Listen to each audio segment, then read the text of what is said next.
পাশের রাষ্ট্র আমাদের প্রতিবেশী, ওদের সাথে যাদের যাদের বর্ডার আছে তারা প্রত্যেকটা বর্ডারে মার খায়। পাকিস্তান বর্ডারে মার খায়, চীনের বর্ডারে মার খায়, মায়ানমারের বর্ডারে মার খায়, নেপালের বর্ডারে মার খায়।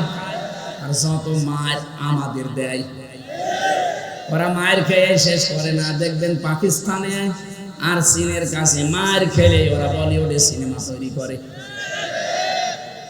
ওইটা দিয়ে ওরা সিনেমা বানায়। সিনেমার নায়ক দেখেছেন আল্লু অর্জুন, রামচরণ, প্রভাস, এদেরকে দিয়ে সিনেমা বানায় আর ওটা আবার হিট করায়। আর এইটা দিয়ে আমাদেরকে টাকা পয়সা যা উপায় হয় ওটা দিয়ে আমাদের মারে। ওরা মায়ের খায় পাকিস্তানের বর্ডারে, চীনের বর্ডারে, মায়ানমারের বর্ডারে। আর মারে কাদের বলেন? ওরা এমন এমন অবস্থা করতে পারে ভাই, আপনি আল্লামা মামুনুল হককে আপনি জেলে রাখবেন, রাখেন, এত ফষ্টি নষ্টি করার দরকার কি? কি অবস্থায় তারা নিয়ে যেত দেখেছেন? হুইল চেয়ারে করে, লোকটার মাথায় ব্যথা, হাঁটতে পারে না, পায় হাতের মধ্যে সেই কি হাতের ভেতরে ভর দিয়ে তার যাওয়া লাগতো। রিমান্ডে তো আমি ছিলাম, আমি বুঝেছি আপনারা কি করেন। বিভিন্ন অস্ত্র নিয়ে এসে বলতো যে এইগুলো দিয়ে আমরা নখ তুলি। কিছু কিছু মানুষের আমি দেখেছিলাম এত বড় বড় নখ হয়ে গেছে, ওই যাদেরকে আয়না ঘরে রেখেছে তাও তো এটা 2 নাম্বার, আসলটা যারা আছে এত বড় বড় নখ হয়ে গেছে। চুল দাড়ি গব দেখলে মনে হচ্ছে ওরে বাবারে জঙ্গল থেকে বেরিয়ে আসতেছে। এই নখ দিয়ে দেওয়ালের সাথে খুঁচিয়ে খুঁচিয়ে লিখে রাখতো কাটা কাটা অক্ষরে যে ভাই যদি কেউ বাইরে যেতে পারে এই নাম্বারটা একটু জানাবেন যে নাম্বারের লোকটা এখন রয়েছে। কি করেছেন আপনি বলেন তো? আর আপনি বলেন আমি কি করেছি, আমার পালানো লাগলো, কি করেছেন টের পাচ্ছেন না? আপনার পাপের বোঝা পরিপূর্ণ হয়ে গেছে, এই জন্য তো আল্লাহ এত অপমান করছে। বিচারপতি মালিকের মতো এরকম একটা হারামি পরে বিচারপতি বানিয়ে পুরাটাই অবিচার করেছে। আল্লাহ পাকও দেখিয়েছে, কলার পাতায় শুয়েছে, ওর বিসি উড়ে গেছে, সংসার করার কাজ শেষ। দেখেন কবে সন্দেহ বউ চলে গেছে, কারণ বিসি না থাকলেও বউ থাকবে। আযাব মহিন শুধু পড়েছি, এটা আমি দেখলাম নিজের চোখে যে আল্লাহ অপমান করে কি করে। এই কথা বলা না কেন? এজন্য আমি আবার বলছি, আমরা যারা আছি সাবধান, যদি আগামীতে সিয়ার পানও জুলুম করবেন না। আপনার বাড়ি ঘর, আপনার অফিস আদালত যতই মজবুত করেন আল্লাহ কিন্তু ওইটা জনশূন্য করে দেবে। আমাদের হেফাজত করুন, বলেন আমিন। ঢাকা জেলা মিরপুর 1 সরকারি বাংলা কলেজ সংলগ্ন ময়দানে সরকারি নিউ সিটাই বাবা সন্তানে মসজিদ কমিটির উদ্যোগে 22তম বৎসর ঐতিহাসিক মহাবিশ্বের মহাবিশ্বয় আমাদের মালিক, আমাদের মনিব, মহান রব্বুল ইজ্জত ও জালালের মুখের পবিত্র বাণী কোরআন কারীম। এই পবিত্র অনুষ্ঠানের সম্মানিত সভাপতি শ্রদ্ধাভাজন বড় ভাই জনাব মোহাম্মদ জসিমউদ্দিন সুমন, বিশেষ অতিথি জনাব আব্দুল গফুর সরদার, জনাব আবু তাহের মিয়া, জনাব মাহবুব আলম, সম্মানিত পরিচালক জনাব আব্দুল মান্নান চৌধুরী।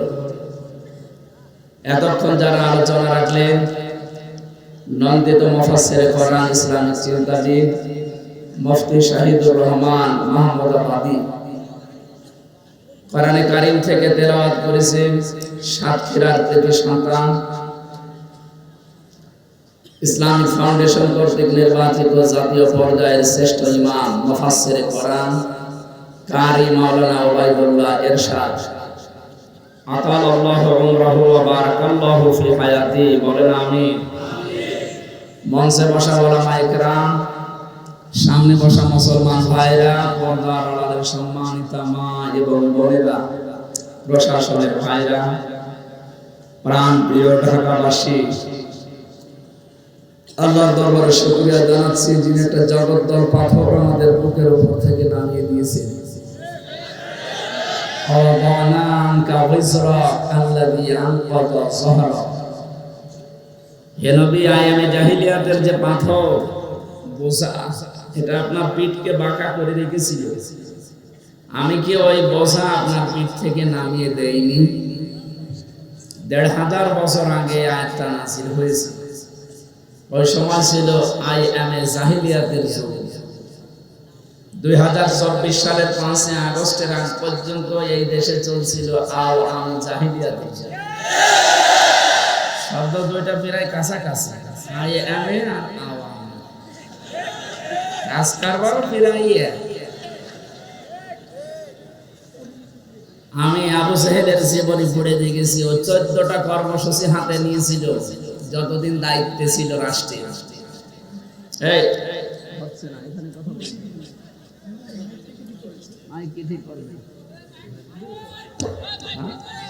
ও যতদিন পর্যন্ত দায়িত্বে ছিল, ক্ষমতা ছিল, 14টা কাজ করেছিল। আমি 15.5 বছরের সাথে মিলিয়ে দেখেছি, যারা পালিয়েছে 2 বোন একসাথে, ওরা 15টা কাজ করেছে। ওদের চাইতে এরা এক কাঠি বেশি। আয়ামে আর আওয়ামে প্রায় একই।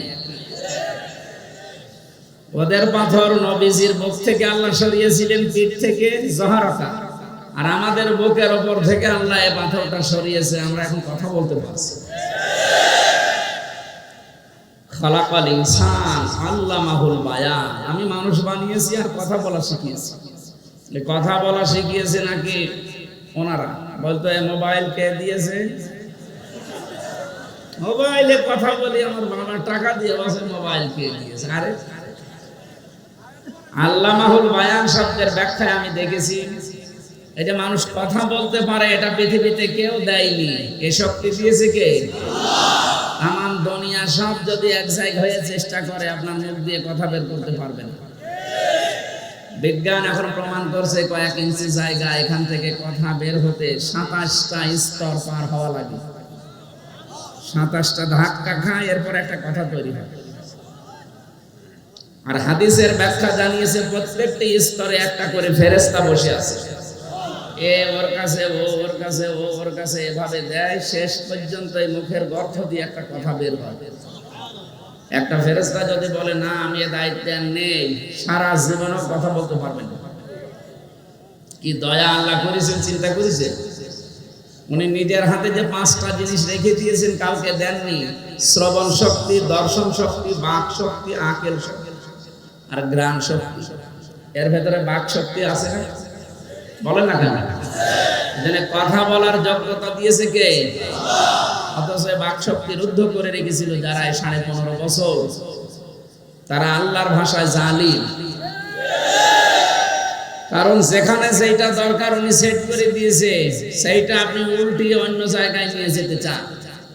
এই যে বললাম 15টা কাজ তারা করেছিল, তার ভেতরে একটা এটা সমকামিতা। এই কথা বোঝেন?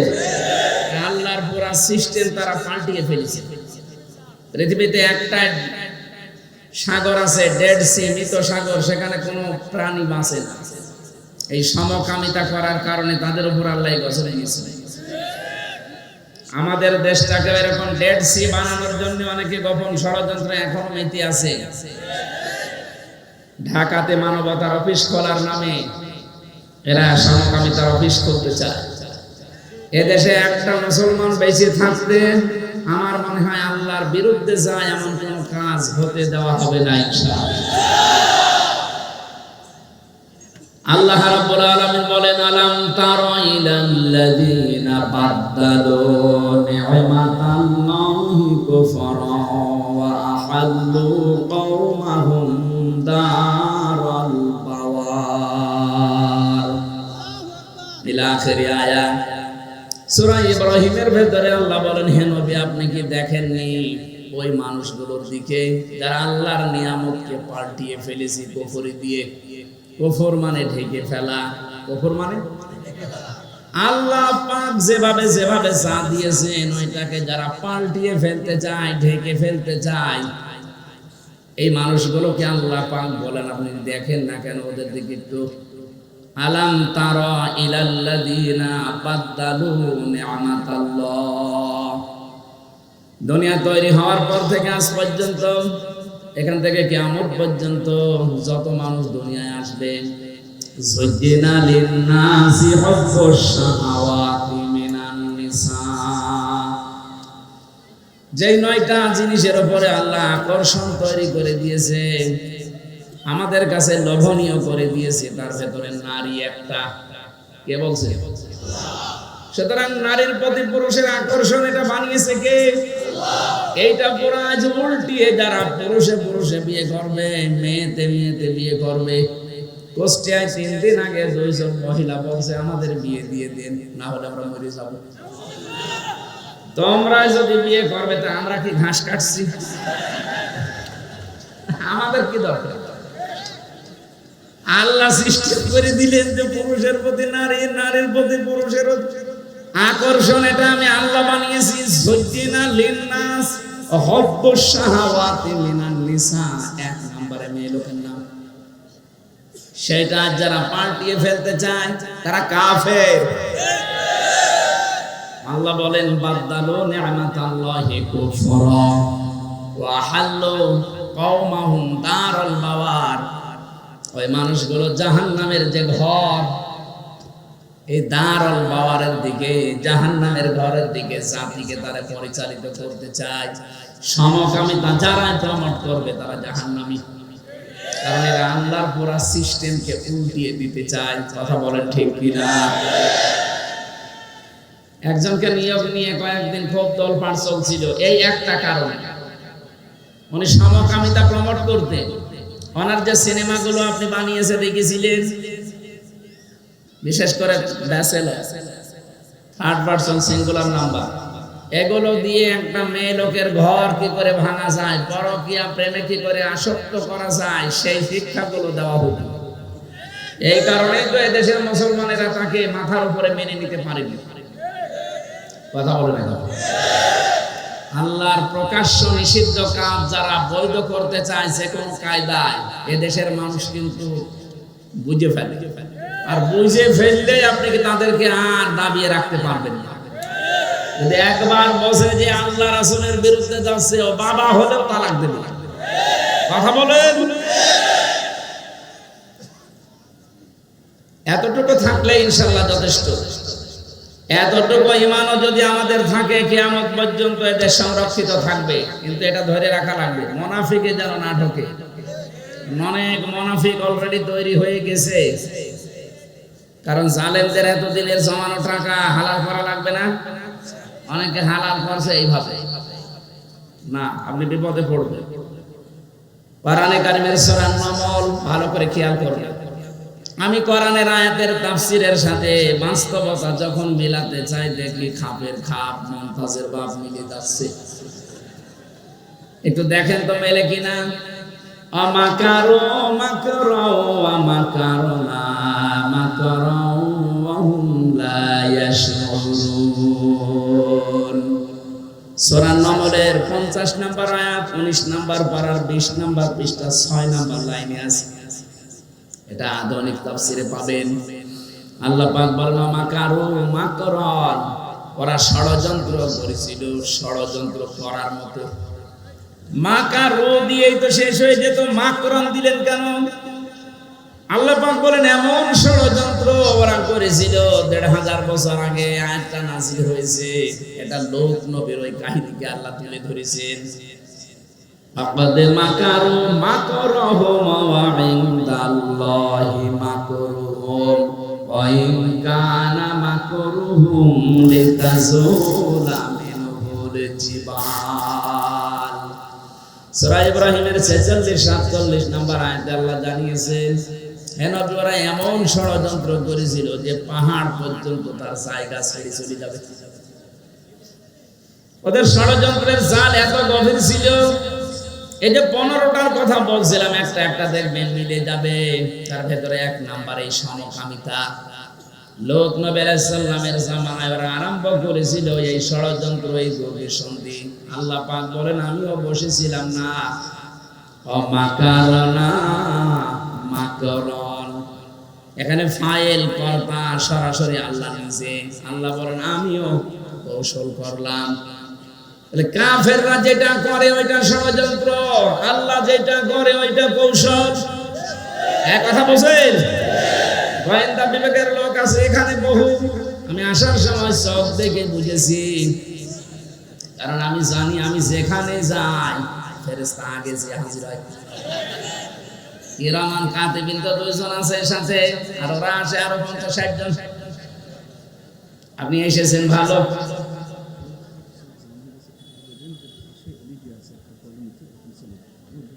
রোড ঘাট পুরা জাম হয়ে গেছে, আশপাশে বলে যে কি এলইডি না কি লাগানো আছে, সেখানে যান যদি জায়গা পান। না এইভাবেই থাক, কি করবেন, কোথায় যাবেন, চারিদিকে মানুষ। আমি যতদূর আসলাম তো মানুষই পেয়েছি, কোন জায়গায় যাওয়া যাবে না। দাঁড়িয়ে আছেন, বসে আছেন, তাছাড়া জায়গা পেলে শুয়ে পড়ে, কিন্তু কথা বলবেন না। আমার অনুরোধ, কথা বলবেন না। 1 ঘন্টা সময় দেওয়া যাবে না। খেয়াল করে করে মিলাবেন, কোরআনের একটা শব্দ আপনাকে হেদায়েতের পথ বলে দেবে ইনশাআল্লাহ। আর মাঝে মাঝে একটু গল্প করে নেবেন, নাকি একটু গল্প করে নেবেন, খুব জরুরি হলে গল্প করে।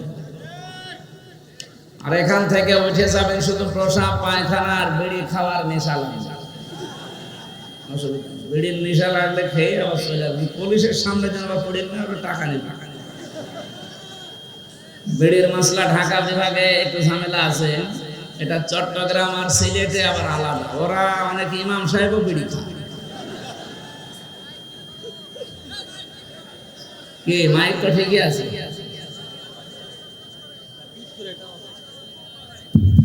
না এই মাইক যারা নিয়েছেন কি ওনারা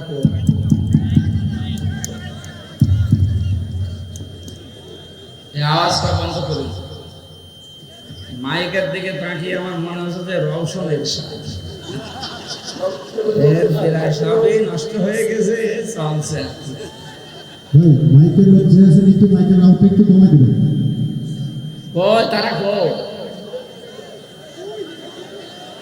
ঢাকাবাসী এখানে 2টা শব্দই কিন্তু এক, মাসদারও এক, কিন্তু ক্ষেত্রে আলাদা ব্যবহার। আল্লাহর ক্ষেত্রে হবে কৌশল, আর কাফেরদের ক্ষেত্রে ষড়যন্ত্র। আমি কেন বলছিলাম গোয়েন্দাদের কথা? কারণ কালকে এটা ওরা অন্যদিকে নিয়ে যেতে পারে। কারণ যারা পালিয়ে গেছে ওরা তো বসে নেই, ওরা অলরেডি এই শব্দ নিয়ে ষড়যন্ত্র আরম্ভ করেছে। এতদিন পর্যন্ত জোট করতে পারে না, এখন বলছে জঙ্গিবাদ, মৌলবাদ। এই ধোয়া তুলেই তো এই 15.5 বছর হাজারো মানুষকে জেলে ভরে রেখেছিল, গুম করেছিল। এই ধোয়া আমরা আর তুলতে দেব না। বিশ্বের যারা মডেল আছে এদেরকে আজ বিভিন্ন দেশে সিম্পেথি পাওয়ার জন্য ছড়িয়ে বেড়াচ্ছে যে আমরা নির্বাচিত ছিলাম, আমাদেরকে উৎখাত করা হয়েছে। এটা একটা দাহা মিথ্যা কথা। এই 15.5 বছরে যারা নির্বাচিত ছিলাম এ কথা বলে, এদের না ঈমান নেই বুঝলাম, বিবেকও নেই। আপনি শয়তানকেও যদি জিজ্ঞাসা করেন যে 15.5 বছর কি নির্বাচন হয়েছে, শয়তান হাসবে। এ কি বলে তো? আরে নির্বাচন হয়েছে পদ্ধতিতে, তার নাম নির্বাচন। তার নাম কি? আপনি যে নির্বাচিত দাবি করছেন, এটা হওয়া লাগে নির্বাচনের মাধ্যমে। 15.5 বছর তো নির্বাচনই হয়নি, আপনি দাবি করেন কি করে?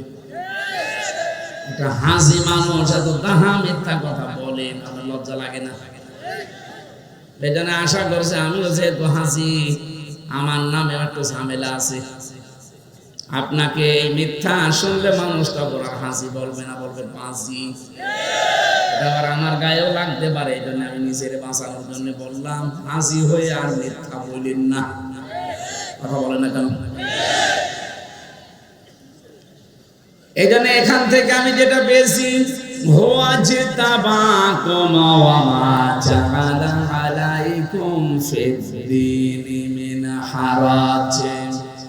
আল্লাহ পাক বলেন তিনি সে আল্লাহ যিনি তোমাদেরকে নির্বাচিত করেন। তাহলে নির্বাচিত করার দায়িত্ব কার? পদ্ধতি হচ্ছে নির্বাচন। লক্ষ লক্ষ নবীর উম্মত থেকে আল্লাহ নির্বাচন করে করে আমাদেরকে নির্বাচিত করে এই দুনিয়ায় পাঠিয়েছেন। কথা বলেন না কেন? আপনি আল্লাহর সিস্টেম ওই 15 বছরে পাল্টিয়ে ফেলেছিলেন।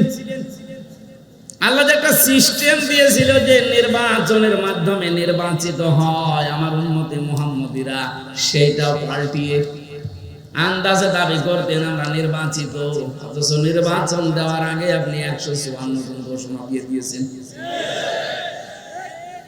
এতটুকু শেষ করেননি, দিনের ভোট রাতে করে ফেলেছেন। নির্বাচন হলো কবে? আর একবার তো আমি ছেলেছিলাম না, আমি যা বলছি এটা বাস্তবতা, আপনি মিথ্যা কথা আর বলবেন না। কারণ তামাম দুনিয়ায় আপনার কথাগুলো গেলে মানুষ এখন মনে করে মনে হয় পাগল হয়ে গেছে। আর পাগল হওয়ারই কথা। এক মুরব্বী লোক দৌড়াচ্ছিল ঊর্ধ্ব শ্বাসে, ছেলের সাথে পথে দেখা, ছেলে বলছে আব্বা এত জোরে কোথায় যাও? বলছে ওরে ভাই গরু হারিয়েছে। টের তো পাও না, গরু হারিয়েছে। চিন্তা করছে কি হইলো, বাবা আমার ভাই বললো মানে বাড়িতে এসে বলছে আম্মা আমি মরে যাবো। কেন? আব্বা আমারে ভাই দিয়েছে। কি বল? মানুষের সামনে আব্বা আমারে ভাই বলিছে, আমি আর জীবন রাখবো না। ঠিক আছে আগেও আসো। বাড়িতে আসার পর বলছো গো তুমি নাকি ছেলেকে ভাই করে ফেলেছো। বলছো ওরে মা গরু হারালে ওরকম হয়। 60-70 টাকার একটা গরু হারিয়ে গেলে যদি ছেলেকে ভাই বউকে মা বলে ফেলে, এত বড় বিশাল সাজানো বাগান হারিয়ে গেছে, ওর মাথা ঠিক থাকে? এই জন্য মিথ্যা কথা বলছে। কি বলবে না বলবে এখন আর দিশা পাচ্ছে না। আমরা আশা করব হাসি হয়ে যেন আর মিথ্যা কথা বলবেন না। হাসির পাত্র তো হয়েই আছেন সারা দুনিয়ায়। সারা দুনিয়ার মানুষ জানে যে 15.5 বছরে নির্বাচন হয়নি। কথা বলেন না কেন? আপনি গণতন্ত্র হত্যা করেছেন, আর আপনি এখন গণতন্ত্র মানুষ কন্যা সেজেছেন। আমার যেটা বলার জন্য আমি এ পর্যন্ত এসেছি, খুব খেয়াল করে শুনবেন। এই পৃথিবীতে ইসলাম প্রতিষ্ঠার জন্য ইসলামপন্থীরা যেটা করবে এটা হচ্ছে কৌশল, আর ওইটা যদি কাফেররা করে ওইটা হবে ষড়যন্ত্র। এইটাই প্রমাণ। অমাকারু মাকরু অমাকারনা মাকরন, 4টা শব্দ দেখেন একরকম। 2টার ফাইল আল্লাহ নিজে, আর 2টার কাফের। কাফেরদের বেলায় এই শব্দ হবে সন্ত্রাসী, আর আল্লাহর বেলায় হবে এটা জিহাদ। আমরা মুসলিমরা যা করি বিশ্বে অন্যায় দূর করার জন্য আমাদেরটা জিহাদ, আর আপনারা যা করছেন ওইটার নাম সন্ত্রাস। আল্লাহ পাক বলেন আমি নিজে ষড়যন্ত্র আমি কৌশল করেছিলাম। অহুম লা ইয়াশউরুন, ওরা টেরও পায়নি যে কিভাবে কি হয়ে গেল। ফানজুর কাইফা কানা আকিবাতু মাকরিহিম, আল্লাহ পাক বলেন নজর করে দেখেন এই ষড়যন্ত্রকারীদের পরিণাম আমি আল্লাহ কি করেছিলাম। এবার যারা আলেম আছেন তাদেরকে বলছে আন্না দাম্মারনাহুম, আন্না এটার ফাইল আল্লাহ নিজে, দাম্মারনা এর উপর আল্লাহ নিজে, এরপর আবার হুম দিয়েছেন। আল্লাহ পাক বলেন আমি নিজে তাদের শিকড় কেটে দিয়েছি, ধ্বংস করে দিয়েছি। কওমাহুম আজমাইন, তাদের পুরা জাতিকে আমি শেষ করে দিয়েছি জালেমদের। এবার একটা গোপন কথা বলছি যেটা আমার মনে হয় 5 তারিখের সাথে মিলে যাবে। খুব খেয়াল করে দেখেন তো মেলে কিনা। এটা সূরা নামলের 52 নম্বর আয়াতে আছে ফাতিলকা বুয়ুতুহুম খাফিয়াতান বিমা যালামু। এখানে তিলকার আগে ফা আছে। আরবি গ্রামার অনুযায়ী ফা শব্দটা 19টা অর্থে ব্যবহার হয়। কি আমি কি বানিয়ে বলছি? আলেম যারা আছে তারা তো জানবে।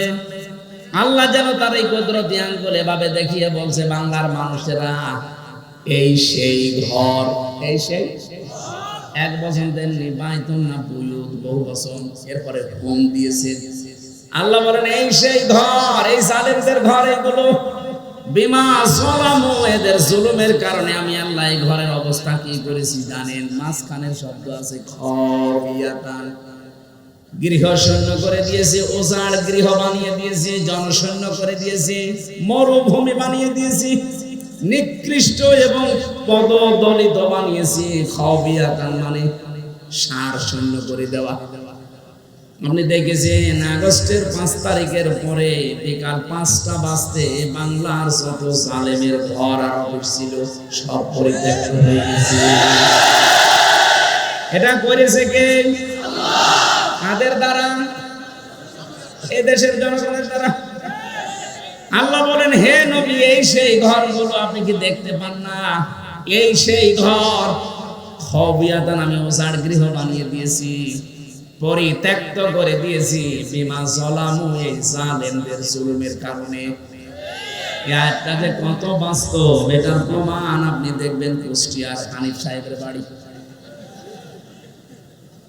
এই 3 দিন আগে আমি আসার সময় দেখলাম বাড়ির পায়খানার প্যান পর্যন্ত মানুষ খুলে দিয়ে চলে গেছে। এখন ওইটা জাতীয় টয়লেট হয়ে গেছে। একবারে 8-10 জন করে যাচ্ছে আর বিভিন্ন দিকে মুখ দিয়ে আল্লাহ রাস্তায় কাজ করছে। মানুষের জামাত বদ্ধ হয়ে শুরু হয়েছে। আমি চিন্তা করলাম 8-10 জন একসাথে যাচ্ছে কি করে? কারণ আছে। কয়েকদিন আগের পেপারে দেখলাম ওই যে বড় ঘর যেটা ঢাকাতে, এত আবেগ নিয়ে মানুষ সেখানে যেত সুমা খেত ঘরে, অথচ ঘরটা এখন পরিত্যক্ত। 3 মাসের ব্যবধানে ওইটা এখন টয়লেট হয়ে গেছে।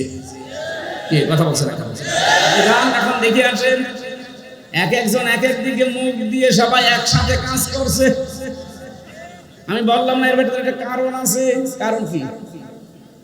16 সালে হজে গিয়েছিলাম, কাবা শরীফ তাওয়াফ শেষ করার পরে আমি একটু উপরে গেলাম, যে দেখি পেটে চরম ব্যথা। এক পুলিশকে ডাক দিয়ে বললাম, ইয়া সাদেক কাল, ভাই বা বন্ধু, এতক্ষণ আমার ভালোই লাগছিল, হঠাৎ আমার পেটে ব্যথা, খুব যন্ত্রণা করছে, এখানে ফার্মেসি কোথায়? আমার এখন পেটে ব্যথা করছে, কারণ কি? ফার্মেসিতে যাওয়া লাগবে, আপনি একটু দেখিয়ে দেন আমারে। পুলিশ আমারে বলছে, ইয়া হাজি ওর লজ্জা দায়না বিলাদুকা, ও হাজি দেশ কোথায়? যে তুমি বাংলাদেশ। বাংলাদেশ থেকে এসেছি। পুলিশ আমারে ওর ভাষা দিয়ে বলছে, হাজি আপনি জানেন না এটা কোন জায়গা? না তো। আবু জাহেলের বাড়ি। আপনি এখনো পায়খানা না করে দাঁড়িয়ে আছেন, তাড়াতাড়ি করেন। পায়খানা করে দেখি সত্যি আমার পেটের ব্যথা ভালো হয়ে গেছে। আল্লাহ যেন আমাকে হাতে ধরে বসাতে চাচ্ছে, হামজা এত টাকা খরচ করে আসলে আরে শয়তানের বাড়ি পায়খানা না করে চলে যাবা, তাড়াতাড়ি করো। আমার তো মনে হচ্ছে ঠিক 2024 সালের 5 আগস্টের পর থেকে অনেকের বিভিন্ন রোগ দেখা দিচ্ছে, এই রোগ ভালো হওয়ার জন্য এখন এই কাজ করছে। এর পরের শব্দটা আমি বলার জন্য পর্যন্ত না আমি আসতাম না, এবার আসে। এর শিক্ষাটা কি? আল্লাহ পাক বলেন, ইন্না ফি যালিকা লাআয়াতান লিকাওমিন ইয়ালামুন। মাঝখানে লাম আছে, এটা লামে তাকিদ। আল্লাহ পাক নিজে গ্যারান্টি দিচ্ছেন এর ভেতরে শিক্ষা আছে। কি আছে?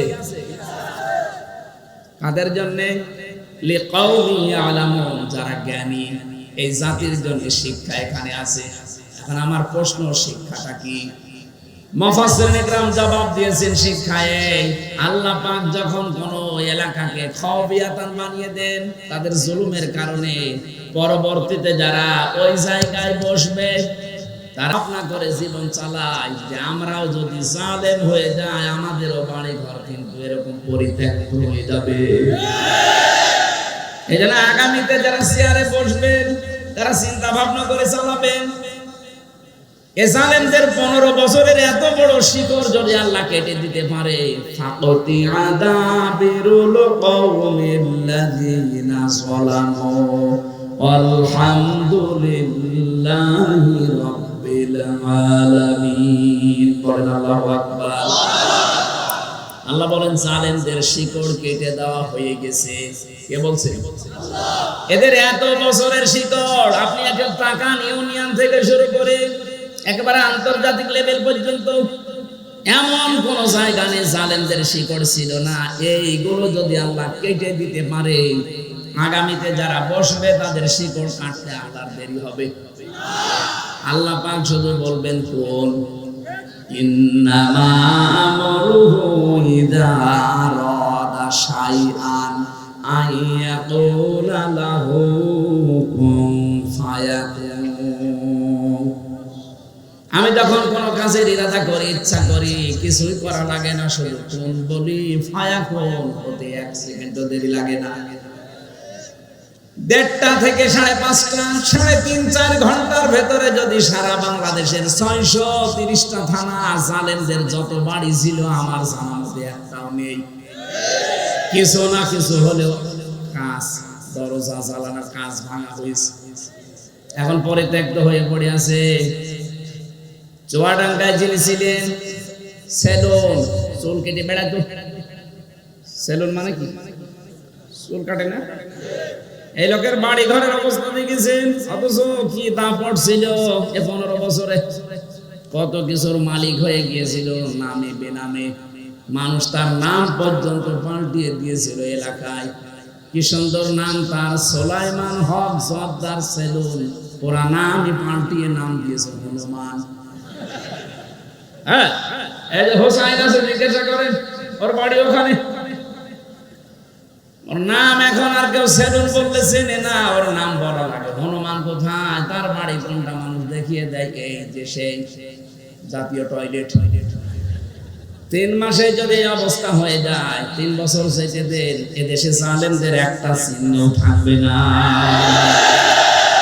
আমাদের শিক্ষা এখান থেকে, আমরা যেন জালেম হয়ে না যাই, কারণ জালেমদের বিরুদ্ধে সরাসরি মামলা দেবে আল্লাহ নিজে। সূরা শুরা 25 নম্বর পারা 6 নম্বর পৃষ্ঠার 12 নম্বর লাইনের 42 নম্বর আয়াতের প্রথম অংশে আছে, ইন্নামাস সাবিলু আলাল্লাযিনা ইয়াজলিমুনান নাস। অবশ্যই আমি আল্লাহ মামলা দায়ের করব দুনিয়ায় যারা মানুষ হয়ে মানুষের উপর জুলুম করে। ইয়াজলিমুনাল মুসলিমুনা আল্লাহ দেয়নি, দিয়েছে। ইয়াজলিমুনা মুজারে, বর্তমান ভবিষ্যৎ, প্রেজেন্ট ফিউচার। আল্লাহ মুসলিমুনা না দিয়ে নাস দিয়েছেন একবারে। মানুষ হয়ে যারা মানুষের উপরে জুলুম করেছেন এতদিন, তারা আল্লাহর মামলার আসামি। বিশ্বজিৎ কি মানুষ ছিল না? এক কথা বলছেন, সে মুসলমান না, কিন্তু সে তো মানুষ। বলেন কি করে মারলেন তাকে?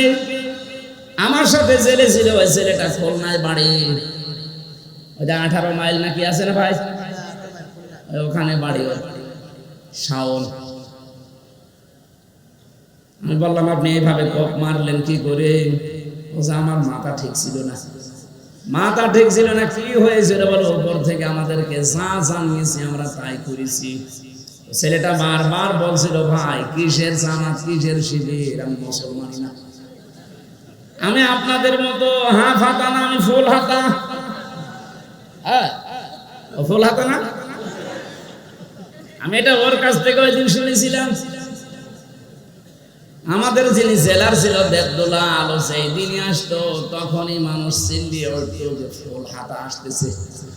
তার মানে তো মুসলমানই দেয়নি, এটা ফুল হাতা আর আমরা হাফ হাতা। ও বলেছে যে ভাই আমি মুসলমান না, আমি শিবির না। কিসের শিবির, কিসের জামাত, আমি হিন্দু মানুষ। তারপর আমরা ছাড়ি নাই। কি করলেন আপনি এই কাজটা করে? এখন তো ফাঁসির আসামি থেকে যাবজ্জীবন 30 বছর জেল খাটা লাগবে। জীবনটা শেষ হয়ে গেল জেলখানায়। যে আমি এতটুকু অনুধাবন করেছি, অন্যায় করার পরে যদি সাজা হয়ে যায়, তার পাশে আর কেউ থাকে না। তখন অনুশোচনা, আফসোস করা ছাড়া সারাটা জীবনে আর কিচ্ছু নেই। এখন যিনি জল্লাদের দায়িত্বে আছে, আগে তো শাহজাহান জল্লাদ ছিল, এখন যিনি দায়িত্বে আছে ওর বাড়ি চট্টগ্রামে। এই লোকটা আমার সাথে মাঝে মাঝে দেখা করতো, বলতাম ভাই উনি যেহেতু চেকার ছিলেন, চেক করতেন মোবাইল আছে কিনা। ডাক দিয়ে একদিন বললাম, ভাই কি কয় বছর? বলে, আমার মামলা সেমন কঠিন না, বউ এক থাপ্পড় দিয়েছিলাম, সাদা মরে গেছে। আমি 17 বছর না কত বছর যেন বলে সৌদি আরবে ছিল, এরপরে বিয়ে করেছে। বিয়ের পরের বছরে ওর বর সাথে গন্ডগোল, কি ওর স্ত্রী আর ওর মার সাথে মিল নেই। আজ হাজারো পরিবারগুলো শুধু ওই স্ত্রী আর শাশুড়ি এদের মিল না থাকার কারণে ভেঙে যাচ্ছে। মাঝখান থেকে ছেলেরা রোগী হয়ে যাচ্ছে। আমরা কি কথা বলেন এখন? এই পুত্রবধূর মন যদি আমার মনে হয় ব্রড মাইন্ডের হতো, ন্যারো মাইন্ডের না হয়ে কোন সন্তান বাংলাদেশে আলাদা হতো না। বৃদ্ধাশ্রম বানানো হচ্ছে এখন জেলায় জেলায়। কালকে যেখানে ছিলাম ঝিনাইদহ স্বল্পপা একটা বৃদ্ধাশ্রম উদ্বোধন করে আসলাম। সেদিন গিয়েছিলাম নীলফামারী কিশোরগঞ্জ থানা, পরে চলেন বৃদ্ধাশ্রম দেখে আসি। যে দেখি এই কোলে 20 জন, এই কোলে 20 জন মা আর বাবা বসে আছে। এদের চোখের দিকে তাকিয়ে আমি বুঝেছি প্রতিটি সন্তানটা, প্রতিটি মা বাবা ছেলে মেয়ের জন্য বরদোয়া দিচ্ছে। এই জন্য তো শুধু আমি সন্তান আমি দায়ী না, ওবায়দুল্লাহ এরশাদ দায়ী না। আমার এই মাকে বাবাকে বৃদ্ধাশ্রমে রাখা, আলাদা করে দেওয়া, এর পেছনে দায়ী 100 ভাগের 80 ভাগ আমার বউ। কথা বলে না কেন? ওর যেন সহ্যই হতে চায় না, অথচ ওর নিজের মা বাবা যদি সারা জীবন থাকে একটা কথাও বলে না। কেন স্বামীর মা বাবাকে নিজের মা বাবার মতো মনে করা যায় না? মেয়েরা এসেছে। সম্মানিত মা বোনের একটা গোপন আমল বলছি, জীবনে যদি স্বামীর মন পেতে চান, সত্যিকারের ভালোবাসা পেতে চান, স্বামীর মা বাবাকে নিজের মা বাবা মনে করেন। এত নিজের জীবনেও স্বামীর মন পাবেন না, উপরে উপরে হয়তো আপনাকে ভালোবাসা দেখাবে, আর ভেতরে ভেতরে দোয়া করবে, আল্লাহ এর তুলে নাও। কারণ এর কারণে আমার 25-30 বছর আমার পেছনে যারা শ্রম দিল, ওই মা বাবা পর্যন্ত এখন আমার কাছে নেই। নাকি ঢাকা শহরে এগুলো হয় না?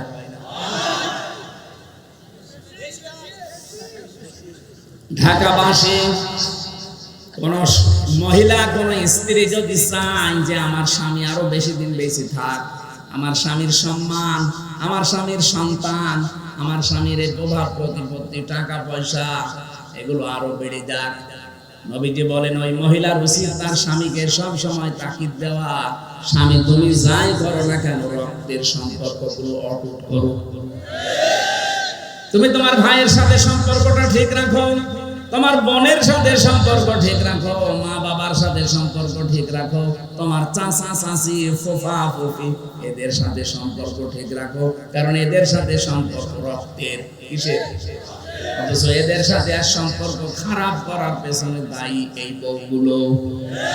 আরে বউগুলোকে পিন দেয়, ঔষধ দেয় ওই বোর মার, ওর বড় বোন, ওখান থেকে শুধু ঔষধ পাঠায়, ওই আর কতদিন থাকবি, আলাদা হয়ে যা। আমার মনে হয় ঢাকাতে এরকম কিছু হচ্ছে, এই জন্য এত আওয়াজ দিচ্ছে। আর কার বউ এরকম ছোট মনের, একটু হাত তোলেন তো। না আছে, এতে কোন জাহান্নামে আছে আপনি টের পাচ্ছেন না, আমি টের পেয়েছি। এটা ক্যামেরাটা একটু ওইদিকে ঘোরাও, তামাম দুনিয়ায় দেখার যে আল্লাহর ওলি একটা পাওয়া গেছে। না ভাই, খুব ঝামেলা আছে। এতদিন পর্যন্ত মেয়ে লোক ক্ষমতায় ছিল, এই জন্য নারী নির্যাতনের আইন খুব কড়াকড়ি। চাচা এরশাদ একবার গিয়েছিল, কিন্তু পুরুষ নির্যাতনের আইন ও সাদা ছেলে করেনি। ও যদি একটু শক্ত আইন করে যেত তো পুরুষ নির্যাতনেরও আইন আছে। বলেন তো, এই যে জল্লাদটা, ও খালি একটা থাপ্পড় দিয়েছিল খালি সংশোধন করার জন্য। বউ শুধু কারণে অকারণে মায়ের সাথে তর্কাতর্কি করতো, মাকে কিছু দিলেই বউ রাগ করতো। শেষ পর্যন্ত বলছে আমি যে একটা থাপ্পড় দিলাম যে আমার টাকা আমার মাকে দেবো, তোর কি? ছাতা মরে গেল, আজ আমি 30 বছর জেল খাটতেছি। একটা মানুষ বলেন তো 25-17 বছর বিদেশে, 20-22 বছর না হলে তার বিদেশ যায়নি। মনে করেন 20 বছর 17 বছর আর 30 বছর কত হয়? ওর জীবনে আর কি থাকে?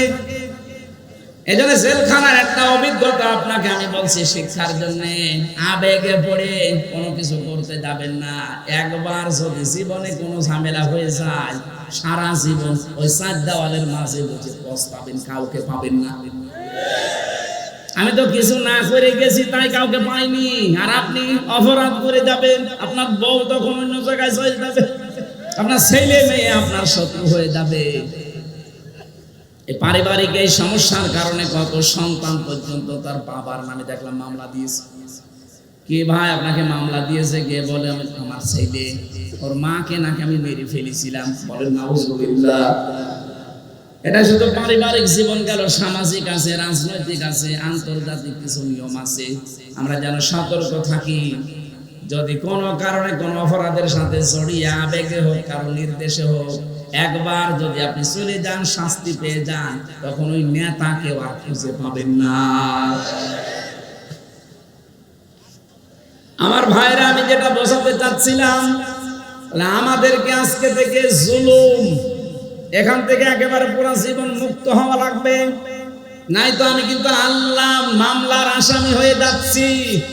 পুলিশের কাছে বাধা দিলে হয় পুলিশবাদী কেস, আর মানুষের উপরে জুলুম করলে হয় আল্লাহবাদী কেস।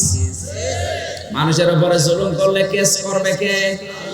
আপনি লক্ষ্য করেছেন শব্দটা? আল্লাহ বলেন আমি নিজে মামলা দেব। মামলার বাদী যত বড় হয় মামলা তত কঠিন হয়। আমাদের নামে মামলা দিয়েছিল রাষ্ট্র। যদি এরশাদ ভাই দিত এসলের মধ্যে, আমি 3 দিন আটকে রাখতে পারতো না। যত টাকা লাগে টাকা পয়সা দিয়ে বেরিয়ে চলে আসতাম, কারণ আমি আকিস গ্রুপে চাকরি করতাম। কয় টাকা লাগবে আপনার বলেন? এমন মানুষ মামলা দিয়েছে, টাকা না লাল ডাক দিয়েছে, যতবার করবেন মামলায় জামিন হবে না। এই জন্য মামলার বাদী যত বড় কেস তত কঠিন হয়।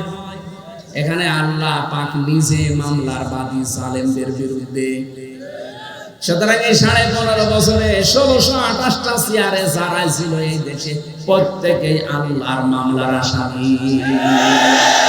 কেউ ডাইরেক্ট, কেউ ইনডাইরেক্ট, এরা আল্লাহর মামলার আসামি। এদের কোনো মাপ নেই। আল্লাহু লা ইয়াহদিল কওমাজ জালিমিন, ইয়াহদি মুজারে, বর্তমান ভবিষ্যৎ, প্রেজেন্ট ফিউচার। আল্লাহ বলেন জালেমদের আমি হেদায়েত দিচ্ছি না, দেব না। এজন্য জালেমদের কপাল পুড়ে গেছে। দুনিয়াও আপনার শেষ, আখিরাত শেষ হয়ে গেছে। জালেমদের চোখের দিকে, মুখের দিকে এখন তাকালে দেখবেন শুধু চিন্তা, চিন্তা আর চিন্তার ছাপ। আরে ভাই, জেলে তো আলেমরাও ছিল, ওই তাদের মুখে দেখতাম হাসি। আর এখন আজকে কর্নেল ফারুক খানের দিকে তাকান, চেহারা দেখেই মনে হচ্ছে সব শেষ হয়ে গেছে। কি হতাশার ছাপ চেহারার ভেতরে। কোরআনে কারিম আল্লাহ 1500 বছর আগে ওদের এই মুখের ছাপের কথা জানিয়েছে। আল্লাহ পাক বলেন সূরা আনামের 44 নম্বর আয়াতের মাঝের অংশে এটা আছে, হাত্তা ইদা ফারিহু বিমা উতু আখাদনাহুম বাগতাতান ফাইদাহুম মুবলিসুন। ওরা যখন আল্লাহর দানকৃত নিয়ামত বেয়ানুযায়ী আত্মহারা হয়েছিল, হঠাৎ করে আমি আল্লাহ তাদেরকে ধরলাম। এদেরকে ধরেছে কে? ছাত্র জনতা মিলে শুধু ধরে নাই, আল্লাহ বলেন আমি ধরেছি ওদেরকে। ফাইদাহুম মুবলিসুন, ওরা হতাশ হয়ে গেছে, ওরা নিরাশ হয়ে পড়েছে। ওদের চেহারার দিকে আপনি তাকিয়ে দেখবেন যত রকমের চিন্তার ছাপ এই চেহারার ভেতর ফুটে উঠেছে। ইন্নামা নুমলি লাহুম লিয়াজদাদু ইসমা ওয়া লাহুম আযাবুম মুহিন। মানুষের পাপ যখন পরিপূর্ণ হয়ে যায় তখন আল্লাহ তাদেরকে অপমানজনক শাস্তি দেয়। অপমান তো এরকম, মাথায় তো দড়ি আমারও দিয়েছিল। ওদের বয়স মাথায় দড়ি, ওদেরকে দেখলে মানুষ পচা ডিম মারছে, আর আমাদের মাথায় দড়ি দেখলে পুলিশ পর্যন্ত কাঁদতো। এক কথা বলছেন না, দেখেছি। হয়তো বাধ্য হয়ে পারতো না কিছু করছে, কিন্তু কাঁদতো। সিসি ক্যামেরার কারণে ওইদিকে তাকিয়ে চোখের পানির দিকে দেখতাম, কাঁদতেছে। হুজুর আপনাকে একটু আমি সিঙ্গাড়া কিনে দেবো, ওই যে সিসি ক্যামেরায় ওই শয়তানটা দেখতে পাচ্ছে, দেখলে আমার চাকরি চলে যাবে। কিন্তু আমার সহ্য হচ্ছে না, আমার মনে হয় চাকরি ছেড়ে চলে যায়, উপায় নেই বলে আমি করছি। কিন্তু আপনি আমারে মাফ করে দিয়ে না, আপনারা কি? আমার মাথায় দড়ি দিয়ে নিয়ে আমি হাসতাম, জালেমদের কাজ কারবার দেখে। কি করছে এরা? শুধু দড়ি দেয়নি, হাতে হ্যান্ডকাপ পেছনে বেঁধে দিত, মাথায় দিত দড়ি, হাত পায়ে দিত ডান্ডা বেড়ি, মাথার উপরে দিয়েছে সেই লোহার টুপি, বুকে দিয়েছে সেই বুলেট প্রুফ জ্যাকেট। মনে হচ্ছে যে কি নিয়ে যাচ্ছে, অবশ্য কিছুই না। একটা ভীতিপূর্ণ অবস্থান তৈরি করে আলেমদের সাথে আসতে করত, যেন পরবর্তী প্রজন্ম ভয়ে কেউ আলেম হতে না চায়। জালেমদের কিন্তু জাতে মাতালো তালে ঠিক আছে, ওরা এমন এমন অবস্থা করতো। আরে ভাই, আপনি আল্লামা মামুনুল হককে আপনি জেলে রাখবেন, রাখেন, এত ফষ্টি নষ্টি করার দরকার কি? কি অবস্থায় তারা নিয়ে যেত দেখেছেন? হুইল চেয়ারে করে, লোকটার মাথায় ব্যথা, হাঁটতে পারে না, পায়ে হাতের মধ্যে সেই কি হাতের ভেতরে ভর দিয়ে তার যাওয়া লাগতো। রিমান্ডে তো আমি ছিলাম, আমি বুঝেছি আপনারা কি করেন। বিভিন্ন অস্ত্র নিয়ে এসে বলতো যে এইগুলো দিয়ে আমরা নখ তুলি। কিছু কিছু মানুষের আমি দেখেছিলাম এত বড় বড় নখ হয়ে গেছে, ওই যাদেরকে আয়না ঘরে রেখেছে, তাও তো এটা 2 নাম্বার। আসলটা যারা আছে এত বড় বড় নখ হয়ে গেছে, চুল দাড়ি গপ দেখলে মনে হচ্ছে ওরে বাবারে জঙ্গল থেকে বেরিয়ে আসতেছে। এই নখ দিয়ে দেওয়ালের সাথে খুশিয়ে খুশিয়ে লিখে রাখতো কাটা কাটা অক্ষরে যে ভাই যদি কেউ বাইরে যেতে পারে এই নাম্বারটা একটু জানাবেন যে নাম্বারের লোকটা এখনো বেঁচে আছে। কি করেছেন আপনি বলেন তো? আর আপনি বলেন আমি কি করেছি, আমার পালানো লাগলো, কি করেছেন টের পাচ্ছেন না? আপনার পাপের বোঝা পরিপূর্ণ হয়ে গেছে, এই জন্য তো আল্লাহ এত অপমান করছে। বিচারপতি মালিকের মতো এরকম একটা হারামি পরে বিচারপতি বানিয়ে পুরাটাই অবিচার করেছে। আল্লাহ পাকও দেখিয়েছে, কলার পাতায় শুয়েছে, ওর বিসি উড়ে গেছে, সংসার করার কাজ শেষ। দেখেন কবে সন্দেহ বউ চলে গেছে, কারণ বিসি না থাকলেও বউ থাকবে। আযাব মহিন শুধু পড়েছি, এটা আমি দেখলাম নিজের চোখে যে আল্লাহ অপমান করে কি করে। এই কথা বলে না কেন? এজন্য আমি আবার বলছি, আমরা যারা আছি সাবধান, যদি আগামীতে সিয়ার পানও জুলুম করবেন না। আপনার বাড়ি ঘর, আপনার অফিস আদালত যতই মজবুত করেন, আল্লাহ কিন্তু ওইটা জনশূন্য করে দেবে। আমাদের হেফাজত করুন, বলেন আমিন। আমরা আজকে একটা গ্রাম নিয়ে আলোচনা করব, খুব খেয়াল করে মিলাবেন। আমার তো কোরআনের আয়াত পড়লেই মনে হয় এটা কেবল নাজিল হচ্ছে। সূরা নমল থেকে আমরা পড়েছি, এর নামকরণ, ঐতিহাসিক প্রেক্ষাপট, ব্যাখ্যা, অনেকগুলো কথা আছে, মাতৃভাষায় অর্থ, এগুলো সব বাদ দিয়ে দিলাম। আমার 10টার ভেতরে ডাক্তার ঘুমাতে বলেছে, এখন 10:30 বেজে গেছে, তাড়াতাড়ি শেষ করবো, এই জন্য আমরা সব বাদ দিলাম। সূরা নাহাল 112 নম্বর আয়াত। আজকের আলোচনার বিষয় গ্রাম। কি বললাম? এটা কি গ্রাম নাকি শহর? আল্লাহ রাব্বুল আলামিন এমন একটা গ্রামের, এমন একটা জনপদের উদাহরণ আমাদের কাছে দিচ্ছেন, একটু মিলিয়ে দেখবেন। অবরাবাল্লাহু মাসালান ক্বরিয়াতান কানাত আমিনাতান মুতমাইন্নাহ। আল্লাহর এই দৃষ্টান্তের দিকে লক্ষ্য করুন। আল্লাহ রাব্বুল আলামিন নিজে একটা দৃষ্টান্ত দিচ্ছে, উদাহরণ তোমাদের সামনে পেশ করছে, উপমা দিচ্ছে আল্লাহ তোমাদের সামনে একটা গ্রামের। কিসের? যে গ্রাম ছিল শান্ত, নিরাপত্তা দিয়ে বেষ্টিত এবং নিশ্চিন্তে বাস করা যেত। 2টা শব্দ পেলাম আমরা, কানাতা আমিনাতান মুতমাইন্নাতান। এটা যদি ক্লাস হতো তাহলে এখানে আরবি গ্রামারের অনেক নিয়ম আছে। ক্বরিয়াতান, কানাত, আমিনাতান, মুতমাইন্নাতান, এই শেষের তাগুলো কেন এসেছে? এগুলো ক্লাস হলে বোঝানো ভালো হয়। এত তাফসীর মাহফিল, আল্লাহ পাক 2টা সুন্দর সুন্দর উদাহরণ এখানে সেট করলেন। 1 নম্বরে এমন গ্রাম যেটা নিরাপদ এবং নিশ্চিন্তে বাস করা যেত। তাফসিরে মুফাসসিরিন ইকরাম আমি যত তাফসির দেখেছি সবাই এক বাক্যে জানিয়েছে এইটা বলতে আল্লাহ বুঝিয়েছেন মক্কা শরীফকে। কাকে? মক্কা শরীফকে আল্লাহ পাক একেবারে নিরাপত্তার শহর জানিয়েছেন। আত-তিনি ওয়াজ-যাইতুনি ওয়া তুরি সিনিনা ওয়া হাদাল বালাদিল আমিন। এটা একটা নিরাপদ শহর। এবার আসেন তো বাংলাদেশের সাথে এই শব্দটা মিলাই। আমরাও কিন্তু ঠিক নিরাপদে ছিলাম, হঠাৎ করে সে 47 থেকে আরম্ভ হয়েছে। কি 47 থেকে আরম্ভ? এর আগে তো শান্ত শিষ্ট নিরাপত্তা বেষ্টন করে আমরা ছিলাম। কারণ 800-850 বছর আমাদের এই এলাকাটা, এ পুরা ভারতবর্ষ মুসলমানদের হাতে ছিল। মুসলমানদের যখন হাতে ছিল তখন শিরক এত বেশি ছিল না। কারণ মুসলমান ক্ষমতা নেওয়ার পরে যে কাজগুলো করবে তার 1 নম্বরে তারা শিরক বন্ধ করবে। সূরা আলে ইমরানের 93 নম্বর আয়াতের তাফসীর করা আছে। আমার তাফসীর আজকে হচ্ছে কোরআন বিল কোরআন। ভালো করে খেয়াল করুন ভাই। ইন্না আউওয়ালা বাইতি উযিআ লিন-নাসি লাল্লাযী বিবাক্কাতা মুবারাকান ওয়া হুদাল লিল আলামিন। আল্লাহ পাক বলেন পৃথিবীর প্রথম ঘর যেটা প্রতিষ্ঠিত হয়েছে, যেটা বানানো হয়েছে বাক্কায়, মানে মক্কায়। মক্কার প্রাচীন নাম হচ্ছে বাক্কা। এর ভেতরে 1 নম্বরে মুবারাকান, বরকতময় করে দিয়েছি আমি আল্লাহ এই ঘরকে। 2 নম্বরে এখানে হেদায়েতের মশাল জ্বালিয়ে দিয়েছি तमाम বিশ্বের মানুষের জন্য। 2টা বিষয় আল্লাহ জানালেন এই ঘর সম্পর্কে, যেটা বরকতময়, এটা হেদায়েতের মশাল। আমান দাখালাহু কানা আমিনা।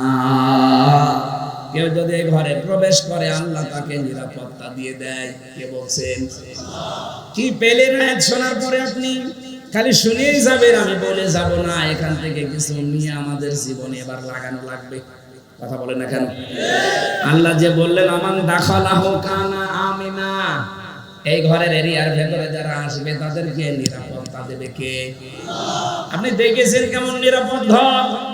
অথচ এরিয়ার বাইরে গেলে দেখবেন চিন্তায় হয়, মারামারি হয়, গালাগালি হয়, দেখলে মেরে ফেলবে।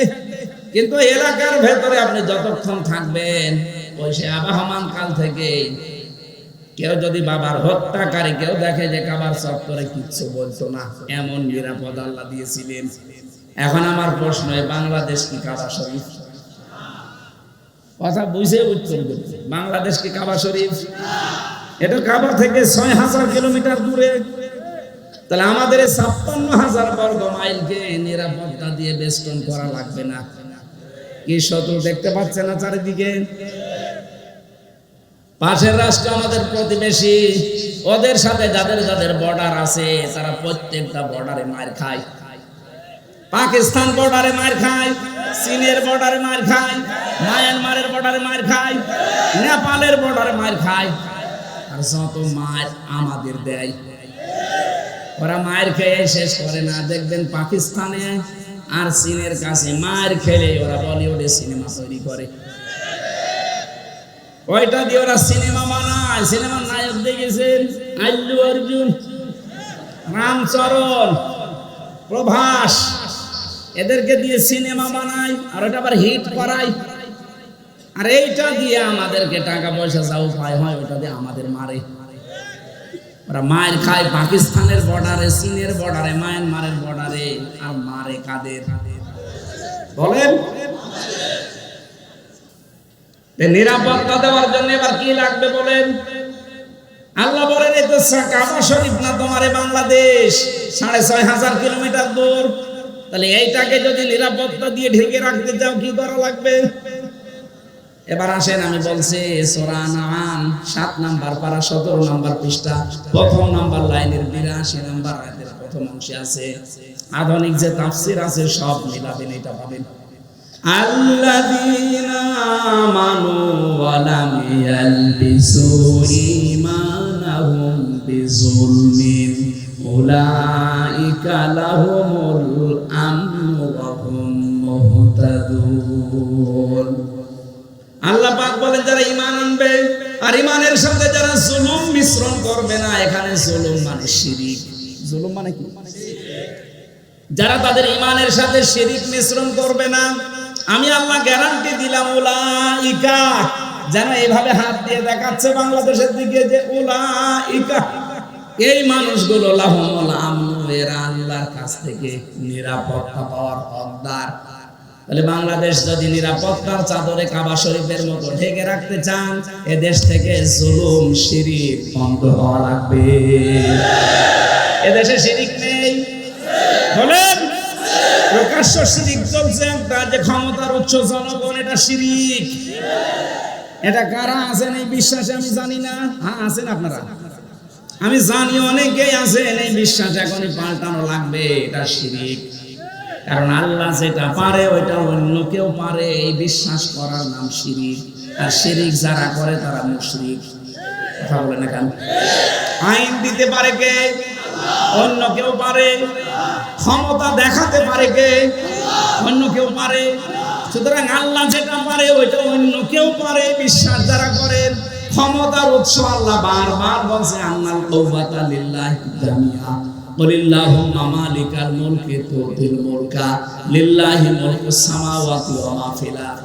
এরকম 950 উপরে আয়াত আছে, ডাইরেক্ট ইনডাইরেক্ট ক্ষমতার উৎস কে? আল্লাহ। সেইটাকে আজ উল্টিয়ে ফেলেছেন আপনি। আপনি বলছেন না ক্ষমতার উৎস জনগণ।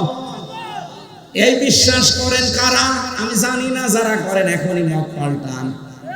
আপনার বিশ্বাস যদি এখনই না পাল্টে ওইভাবে মারা যান, আপনি শিরিক করছেন। আর শিরিক করলে আপনি মুশরিক। শিরিক যতদিন এই দেশে চালু থাকবে, আপনি বহির্বিশ্ব থেকে যত রকমের ষড়যন্ত্র আন্তর্জাতিক চলছে, জীবনও আপনি মুক্ত হতে পারবেন না। আমরা একটা গেড়াকলের ভেতরে পড়ে আছি, একদিকে আমেরিকা আর একদিকে রাশিয়া। কোন দিকে যাবেন, যেদিকে যাবেন ওইদিকে মার খাবেন। রাশিয়ার দিকে ঝুঁকে আসলে আমেরিকা মারবে, আমেরিকার দিকে গেলে রাশিয়া মারবে। আল্লাহ এমন একটা জায়গায় আমাদেরকে রেখেছে, আমরা দাবার গুটি হয়ে গেছি। এখান থেকে একটা উত্তরণের পথ আছে। এদেশের 18 কোটি মানুষ ঐক্যবদ্ধ হওয়া লাগবে, যারা শিরিক করব না। আর শিরিক কাকে বলে? তাফসীরের ভাষা থেকে বলছি, শিরিক বিল জাত, শিরিক বিল সিফাত, শিরিক বিল ইখতিয়ার, আর শিরিক বিল হুকুক। এটা এক একটা আবার 4 প্রকার, 4 4 16 প্রকার। ওই 16 প্রকার শ্রেণী বিন্যাস করলে হয় 24 প্রকার। 24 প্রকার শ্রেণী বিন্যাস করলে হয় 72 প্রকার। 72 প্রকার ভাগ ভাগ করলে তাফসীরে আছে 120 প্রকার। শিন র কাফ, এই শব্দের ভেতরে এতগুলো কথা লুকিয়ে আছে। এক একটা পয়েন্ট আকারে বললে 120 দিন লাগবে। এত কথা শুধু একটা শব্দের ভেতরে আল্লাহ লুকিয়ে রেখেছেন। তাফসীর করতে গেলে সময় লাগে। এই কারণে আল্লাহ রাব্বুল আলামিন আমাদেরকে নিরাপত্তা দেবেন ৫৬,০০০ বর্গ মাইল। যত রকমের দুশমনী, যত রকমের ষড়যন্ত্র কৌশল হচ্ছে, যত রকমের কোট কৌশল চলছে, সব কিছু থেকে আল্লাহ আমাদের বাঁচাবেন। গ্যারান্টি দিয়েছেন উলাইকা লাহুমুল আমনু, এই মানুষগুলো নিরাপত্তার হকদার। কিন্তু শিরিক জুলুম বন্ধ করা লাগবে। জুলুম যাই হোক বন্ধ হয়েছে, কিন্তু শিরিক এখনো বন্ধ হয়নি। কথা বলেন না। আমাদের দেশকে যদি এখন আমরা নিরাপত্তায় ঢেকে দিতে চাই, কি লাগবে? সর্বপ্রথম শিরিক মুক্ত হওয়া লাগবে। এখন একটা একটা করে পয়েন্ট আকারে বললে এত সময় থাকবেন আপনারা, নাকি আমি আয়াতটা আগে শেষ করে নিই? এত প্রকার বলা ঠিক সম্ভব না। আমি যতটুকু পারি আয়াতটা শেষ করে তারপরে যদি সময় আমার কোলায়, আমার কণ্ঠ, কারণে 3টা বছরে জালেম রাজা খাওয়িয়েছে, শরীরটা শেষ করে দিয়েছে। কিছুক্ষণ কথা বললে আমার গলায় ব্যথা করে। ভেতরে তো কোনো চিকিৎসা নেই। যে ডাক্তার আসতো সব রোগের এক ওষুধ। কেউ যদি বলে আমার পেটে ব্যথা, ও যা দেয়। কেউ যদি বলে আমার নুনু ব্যথা, তো একই। হ্যাঁ, আপনি জিজ্ঞেস করেন যারা ছিল, যা বলবে একই ওষুধ। আরে ভাই পেটে আর নুনু কি এক? তারপরেও একই, যেটা খেলে খান ওরা ভালো হয়ে যাবে, কারণ বাইরে তো যেতে পারবেন না। এই অবস্থায় 3টা বছর, তারপরেও আমার তো ডাক্তারের কাছে নিয়েই যেত না। 14 দিন বলার পরে একদিন নিয়ে যেত তার 4-5 জন কারারক্ষী। মনে হচ্ছে যে কি হয়েছে, বাইরেও যাও ভেতর, এত ভয় এদের। সিসি ক্যামেরা দিয়ে রাখতো, কারারক্ষী আলাদা ভাবে বসিয়ে রাখতো। কি বলেন তো, আমার শরীর চলে না, আর এরা এত ভয় পায়। আমাদের মামুনুল হক সাহেবের মতো হংকার দিতাম, তাও তো হইতো। আমার এমনি শরীর ভালো না, আর তারপরে ওদের মারা যদি কলিজায় কাপড় উঠে যাচ্ছে, 4-5 জন আমার পেছনে লাগিয়ে দেয়। ঢাকাবাসী, আমি যে আয়াতের প্রথম 2টা শব্দ আল্লাহ জানিয়েছিলেন যে এমন একটা নিরাপদ শহর ছিল, যে শহরের 2টা বৈশিষ্ট্য, একটা নিরাপত্তা আর একটা নিশ্চিন্তে বসবাস করা। রব্বুল আলামিন বলেন, ইয়াতিহা রিজকুহা রাগাদাম মিন কুল্লি মাকান। বিশ্বের বিভিন্ন দিক থেকে তাদের দেশে জীবন উপকরণের জন্য যা লাগতো সব আসতো। আরে ভাই, 47-এর আগের ইতিহাসগুলো আপনি পড়ে দেখেন, আমি তো দেখি নাই, শুধু পড়েছি। কি শান্তিতে ছিল তারা, কি অবস্থায় ছিল তারা। 850 বছরে এলাকাগুলো মুসলমান শাসন করেছে, একটা মানুষের উপরে জুলুম অত্যাচার হয়েছে প্রমাণ নেই। যদি একটু কিছু পাওয়া যেত, সঙ্গে সঙ্গে বিচার হয়ে যেত। বাদশাহ নুরউদ্দিন, বাদশাহ জাহাঙ্গীর, এর কাছে একটা বুড়ি মহিলা তার যুবতী পুত্রবধূকে নিয়ে এসে বলছে, বাদশাহ জাহাঙ্গীর, তোমার এলাকায় আমি বসবাস করি, আমার ছেলেটা প্রশাসনে চাকরি করে। প্রতিদিন রাতের বেলা একটা দুর্বৃত্ত এসে আমার ভয় দেখায়। আমার এই পুত্রবধূ খুব সুন্দরী, তার ইজ্জত সম্ভ্রম লুণ্ঠন করার জন্য তোমার কাছে বিচার দিয়ে গেলাম। আজকে রাতটা যদি নিরাপত্তা দিতে পারো আমাদের দাও, যদি না দিতে পারো তাহলে আমি সকালে এখান থেকে চলে যাব। যাওয়ার আগে একটা কথা বলে গেলাম, তুমি যে আল্লাহকে বিশ্বাস করো, কিয়ামতের দিন ওই আল্লাহর সামনে তোমার বিরুদ্ধে আমি নিজে মামলা দেব। বাদশাহ জাহাঙ্গীর কোনো কথা বলে না, চলে গেল। বুড়ি মহিলা রাগ করে যাওয়ার সময় বলছে, বাদশাহ আমি কিন্তু তোমাকে হতে দেখেছি, জন্ম নিতে দেখেছি, আমার সামনেই তুমি জন্ম নিয়েছো, একটা কথারও জবাব দিলে না। ঠিক আছে, আমি গেলাম। কিয়ামত তো বিশ্বাস করো, কিয়ামতে হবে তোমার সাথে দেখা। রাতের বেলা হযরতে বাদশাহ জাহাঙ্গীর রহমতুল্লাহ আলাইহি উনি চলে গেলেন রাতে ঘোড়া নিয়ে। যে দেখলেন প্রাচীরের কাছে একটা ঘোড়া বেঁধে রাখা আছে, আর ভেতরে আওয়াজ হচ্ছে, বাঁচাও বাঁচাও। উনি নিজের ঘোড়াটা পাশে রাখলেন, পাঁচির টপকিয়ে ভেতরে ঢুকলেন। বুড়ি মহিলাকে ডাক দিয়ে বলে যে টিম টিম করে আলো জ্বলছে, আলোটা লিভিয়ে দাও। ভেতরে যাওয়ার পরে আমার পুত্রবধূর শরীরের উপরে যে অত্যাচার চালাচ্ছিল ওই ছেলেটা, ওই দুর্বৃত্ত, নিজে মাথাটার চোখ ধরলেন, তরবারি বের করে এক কপি আলাদা করে দিলেন। বুড়িকে এসে বলে, ঠিক আছে এবার আলো জ্বালাও। আলো জ্বালানোর পরে তিনি দেখলেন, দেখার পরে বললেন আলহামদুলিল্লাহ। বুড়িকে ডাক দিয়ে বলে, এক গ্লাস পানি নিয়ে আসো। পানিগুলো তিনি 3 ঢোকে পান করলেন। ডাক দিয়ে বলেন, বুড়ি সকালে আমার সাথে যাবে, দেখা হবে তোমার। সকালে পুত্রবধূ নিয়ে গেছে রাজদরবারে। ডাক দিয়ে বলে, বুড়ি এসেছো, তুমি কি জানো কেন আমি তোমাকে বাতি নিভিয়ে দেওয়ার জন্য বলেছিলাম? বলে, না জানি না। তুমি যখন আমার কাছে নালিশ দিলে, বিচার দিলে, ওই সময় থেকে আমার মনের ভেতরে একটা আশঙ্কা হচ্ছিল যে আমার বাড়ির এত কাছে আমার ছেলে ছাড়া এই দুষ্কর্ম করার সাহস কারো হবে না। মনে মনে ভাবলাম আমার ছেলে আমারই মেরে ফেলা লাগবে। রাতের বেলা গিয়ে দেখি যখন এই চিৎকারের আওয়াজ, মেয়েটার কণ্ঠের আওয়াজ পেয়ে আমি নিজে বাবা হয়ে আমার সন্তানের গলায় ছুরি লাগাবো কি করে, এই জন্য আলো নিভাতে বলেছিলাম যেন মায়া আমার সামনে এসে না দাঁড়ায়। এক কপে আলাদা করার পর আমি ছেড়ে দেবো, দেই নাই। চিন্তা করলাম আলোতে নিয়ে দেখি আসলে কার মাথা। যে দেখি না ছেলেটা আমার না অন্য কারো, তখন আমি খুশি হয়ে শুকরিয়া আদায় করে ফেলে দিলাম, আলহামদুলিল্লাহ। পানি আনতে বলেছিলাম এই জন্যই, যখন বিচার দিয়েছে ওই দিন থেকে শুরু করে ওই সময় থেকে এ পর্যন্ত এক ঢোক পানি আমি খাইনি, কারণ তুমি কিয়ামতে বিচার দেবে আমাকে হুমকি দিয়েছো। নিজের মাথার যে মুকুট আছে বাদশার, ওইটা ওই মেয়েটার বুকের পায়ের উপরে রাখলেন।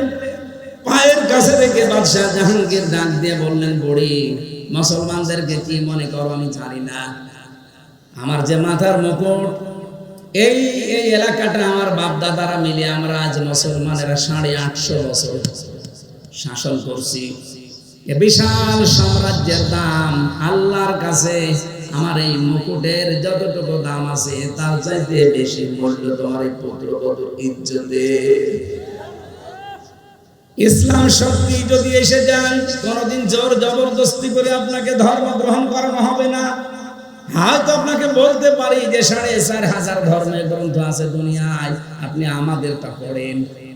বিবেক যদি আপনার একটু কাজ করে, আমি জানি কোরআন একটু বুঝে পড়লে আপনি আর অন্য ধর্মে থাকবেন না। যশোরের এক কলেজের অধ্যাপক, হিন্দু, বিসিএস ক্যাডার, স্যারকে আমি বলেছিলাম যে স্যার আপনি মাত্র 3 মাস এই কোরআন শরীফটা বাংলা পড়বেন, আপনাকে আমি মুসলমান হতে বলি না। 3 মাস পরে দেখি উনি নিজের থেকে বলছে আমি মুসলমান হয়ে যাব। আমাদের ধর্মে কিন্তু লা ইকরাহা ফিদ্দিন, জোর জবরদস্তি নেই, জবরদস্তি নেই, বাড়াবাড়ি নেই।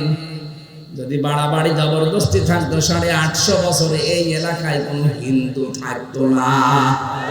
অথচ আমরা কি দেখতে পাচ্ছি, মাত্র কয়েক বছরের ব্যবধানে আপনারা এলাকায় দায়িত্বে পেয়ে পাশের রাষ্ট্র প্রতিবেশী আপনারা, অথচ কি করছেন এখন? এখানে মিথ্যা ধোয়া তোলেন, আর ভারতে হিন্দুরা মুসলমানদের উপরে অত্যাচার করেন। আপনারা আবার মানবতার কথা বলেন, আপনার মুখে মানবতার কথা মানায়। যারা মসজিদ ভেঙ্গে মন্দির বানায়, এক কথা বলেন কেন? বাংলাদেশে একটা মন্দির ভেঙে মসজিদ বানানো হয়েছে, যদি প্রমাণ দিতে পারেন এ দেশ আপনাদের হাজারটা তুলে দেব। আপনারা কি ওদার মনের পরিচয় দেন? এত বড় বিশাল দেশ বলে আপনাদের জায়গা নেই, মসজিদ ভেঙে মন্দির বানানোর আগে কোন কারণে? মসজিদ গুলো ভেঙ্গে ভেঙ্গে মন্দির না বানিয়ে মানুষের কর্মসংস্থান তৈরি করেন। আপনাদের উপর আল্লাহর দয়া, আল্লাহর মায়া মহব্বত আসবে। আল্লাহ পাক বলেন, এই যে ইয়াতিহা রিজকুহা রাগাদাম মিন কুল্লি মাকান, তাদের কাছে বিভিন্ন দিক থেকে রিজিক আসতো। ওই সময়ের কথা বলছি, সিরিয়া থেকে, ইয়েমেন থেকে, আশপাশের রাষ্ট্রগুলো থেকে জীবন উপকরণের জন্য যা লাগে আল্লাহ সব ওদের মাধ্যমে পাঠাতেন। মানুষের মনোভাবে তৈরি করে দিতেন, তারা মানবতার খাতিরে পাঠিয়ে দিত। আমরা যদি আজ আফগানিস্তানের মতো আল্লাহর উপরে ঈমান এবং তাকওয়া অর্জন করতে পারি, শুধু পাকিস্তান না, শুধু তুরস্ক না, শুধু রাশিয়া না, বিশ্বের যত মানুষ আছে তাদের ভেতরে আল্লাহ আলাদা একটা মনস্তত্ত্ব তৈরি করে দেবে, মানবতা বোধ জাগিয়ে দেবে। তারা বাধ্য হবে আমাদের জন্য জীবন উপকরণ সব পাঠিয়ে দিতে। ভারত ছাড়া যদি আশপাশের সবগুলো দেশ চলতে পারে, আমি ইতিহাস পড়ে দেখেছি মায়ানমার, ইতিহাস পড়ে দেখেছি নেপাল, পাকিস্তান, চীন, ভুটান, যতগুলো দেশ আশপাশে আছে, আফগানিস্তান সহ, একটাও ভারতের সাথে, এদের সাথে সম্পর্ক না রেখে যদি চলতে পারে, 18 কোটি মুসলমান এ মুশরিকদের সাথে সম্পর্ক চলতে পারবে। কোন দরকার নেই আপনাদের সাথে আমার। প্রতিবেশীর কাজ যদি প্রতিবেশীর মতো না হয়ে, এত বড় জঘন্য প্রতিবেশী পৃথিবীর কোন রাষ্ট্রের পাশে আমি পাইনি। কয়েকদিন আগে সিঙ্গাপুর, মালয়েশিয়া, থাইল্যান্ড, কতগুলো দেশ ঘুরলাম, ওই আপনাদের মতো এরকম নিকৃষ্ট মানের প্রতিবেশী তো আমরা পাইনি। যার মূল্য তার এই যদি শুরু করেন, তামাম দুনিয়ায় কিন্তু মুসলমান 2 নম্বরে আছে। আপনারা হিন্দু মাত্র 130 কোটি আর মুসলমান 200 কোটি। একজন করে যদি ধরা হয়, এই পৃথিবীতে একটা হিন্দু আর থাকবেন না। প্রতিবেশী, এই জন্য আমরা আর কিছু বলছি না। ওনার প্রতিবেশী প্রতিবেশীর মতো থাকেন। গণহত্যাকারী একজন খনিকে আশ্রয় দিয়ে এরপরে আবার মানবতার কথা বলেন, আপনাদের মুখে এটা মানায় না। লজ্জা যদি থাকে তাড়াতাড়ি ফেরত দিয়ে দেন, আমরা ফাঁসি দিয়ে দিই। কারণ বিচারক যারা আছে, টাকা অ্যাডভোকেট যারা, ব্যারিস্টার যারা, তারা বলছে উনি যা করেছে 160টার উপরে অলরেডি মামলা হয়ে গেছে। ওনারে কমপক্ষে জেনুইন ভাবে 100 বার ফাঁসি দেওয়া যাবে। 100 বার লাগবে না, একবার দিলেই তো শেষ। আপনারা নিজেরা বলতেন যে আমাদের স্বামী স্ত্রীর সম্পর্ক কিসের স্বামী স্ত্রী? আপনি যদি সত্যি স্বামী হয়ে থাকেন তাহলে তো স্ত্রী চলে গেছে, সাথে গেছে আরেক স্বামী। এই দেশ থেকে আমরা যারাই দেখি বিদেশে যাই, তারা রেমিটেন্স যোদ্ধা, তারা টাকা পাঠায়, অথচ 2 জন আজ 3 মাস 4 দিন হয়ে গেল একটা টাকা পাঠায় না। কেউ স্বামীর পকেট মারেন, কেউ দুলাভাইয়ের পকেট মারেন। অন্তত 2 বোন মিলে যদি মাসে 50,000 টাকা পাঠানো যায়। আমরা ঋণে জর্জরিত হয়ে আছি, আর একটা টাকা 3 মাস 4 দিনে পাঠালেন না, আবার ষড়যন্ত্র করেন। থামেন। আর আপনাদেরকে বলবো, এই গণহত্যার সাথে যারা জড়িত, এই পৃথিবীতে ইতিহাস, হিটলার, চেঙ্গিস খান, এই যে লক্ষণ সেন, যারাই পালিয়ে গেছে পৃথিবীতে মানব হত্যার সাথে যারা জড়িত, তারা দুনিয়ায় কোনোদিন ফিরে আসেনি, আসবেও না। এই জন্য ওই ফাঁদে পা দিয়ে আমাদেরকে এসপি সাহেব বলছিল যে মানুষকে জানাবেন, এই ফেসবুকে উন্মাদনায় পা দিয়ে অনেকে আজ উশৃঙ্খল বিশৃঙ্খল তৈরি করছে, এরা যেন থামে। কিচ্ছু হবে না, সব ষড়যন্ত্র মোকাবেলার জন্য দেশের 18 কোটি মানুষ প্রস্তুত। এখন আর দল বিদল নেই, এখন সব দল এক দল, আমরা হচ্ছে মজলুম। খালি ওই 14 দল বাদ দিয়ে ওরা তো এখন আর নেই, বাকি আমরা যা আছি 2-1 জন থাকলে ওরা এখন মুসলমান হয়ে গেছে। আমার বংশেরটা আমি বলছি, ওরা তো 100 জন 98 জন আল্লাহর ওলিকে নবী মানে, এত শক্ত। কিন্তু এখন এই বিকাল আগস্টের 5 তারিখের বিকাল 5টা বাজতে আমার মোবাইল করে বলছে, ভাতিজা আমরা সব জামাত ইসলামী হয়ে গেছি। হ্যাঁ, এখন জামাত ইসলাম। আর এতদিন বলতো আমাদের বঙ্গবন্ধু আমাদের নবী, মানে নবী বলতো না কিন্তু এরকম মানতো। নবীজিকে গালি দিলে কিছু বলতো না, কিন্তু ওরে যদি কেউ একটু পান থেকে চুন খসে, গোষ্ঠীতে গন্ডগোল বেঁধে দিত, এরকম কঠোর অবস্থা ছিল। আর বিকাল 5টা বাজতে ওরা বলছে, ভাতিজা তুমি কোথায়? আমরা সব জামাত ইসলামী হয়ে গেছি। এই তো 14 দলের বাইরে যারা আমরা ছিলাম সবাই আমরা মুসলিম। এখন কিন্তু উহুদের ময়দানে চলছে এই বাংলাদেশটা। একটু যদি স্লিপ কাটা হয়, এখন এই গনিমতের মাল ঘোড়াতে ব্যস্ত থাকবেন, খালিদ বিন ওয়ালিদের মতো আকস্মিক ভাবে হামলা করে সব হত্যা করে ফেলেন। সে অবস্থায় আছে, এগুলো সব বাদ দেন। মুসলিমদের যা করা দরকার করণীয়, এখন পাহারা দেওয়া লাগবে দেশটা। বিশেষ করে যারা দায়িত্বে আছেন, সম্মানজনক একটা সময় নিয়ে তাড়াতাড়ি করে একটা নির্বাচন দেন। নির্বাচনের মাধ্যমে নির্বাচিত সরকারের আগে দেশটা তুলে দেন, তাহলে ষড়যন্ত্রগুলো বন্ধ হয়ে যাবে। আল্লাহ পাক বলেন, ফাকাফারাত বিআনউমিল্লাহি ফাযাকাল্লাহু লিবাসাল জু'i ওয়াল খাউফি বিমা কানু ইয়াসনাউন। এই মানুষগুলো আমার আল্লাহর নিয়ামতের কুফরি করেছিল। এখানে নিয়ামতের 2টা অর্থ বেশি। 1 নম্বরে আল্লাহর নবীকে আল্লাহ কি করে দুনিয়ায় পাঠিয়েছিলেন? নিয়ামত। কি করে বলেন তো? লাকাদ মান্নাল্লাহু আলাল মুমিনিনা ইয বা'আসা ফীহিম রাসূলাম মিন আনফুসিহিম। অবশ্যই তোমাদের উপরে যারা মুমিন তাদের উপরে আল্লাহর দয়ায় যে তোমাদের ভেতর থেকে আল্লাহ একজন রাসূল পাঠিয়েছে, অথচ সেই রাসূলকে তারা মিথ্যাবাদী প্রমাণ করেছিল, মিথ্যাবাদী তারা অপবাদ দিয়েছিল।